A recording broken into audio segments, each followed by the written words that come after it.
Jokanye sekta mar tuk-tuk e boma ma Kisumo koro geno ni yuto magi dhi medore bang' yudo sir mar tuk-tuk 5 manyien kokalo sirikand Kenya Kwanza kaluwore kod singo manochiw kod jagoro mongirore migawo mar arita Dr. Raymond Omolo dwe mar 4 higani.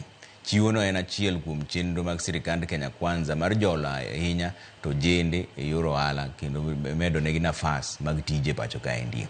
E nyasi manotime alap mar Jaramogi Oginga Odinga Sports Ground, grube 5 go ne oting'o jo tuk-tuk ma kwan gi ohewo 300 wacho ni gin kod adieri ni chenro no dhi loko ngimagi. Dwe mar 5 higani kokalo e chenro no, joriemb apiko bende ne oyudo sir mag apiko manyien. Pikipiki zililetwa hapa ya stima. Wangapi wako nazo wanaziona zikitembea kwa barabara hapa? Hizi zinaenda polepole na ukibeba customer nashukuru sana. Leo pia tumeona tuk-tuk zimeletwa pale 5. Sasa hivi watu wa kupanga tuk-tuk watapata pesa. Madrivers watapata pesa. Si hiyo ni kitu mzuri? Tunasema ni asante kwa ile kazi yenye Raymond ametufanyia, na tunasema ni asante kwa ile kazi yenye rais anatufanyia.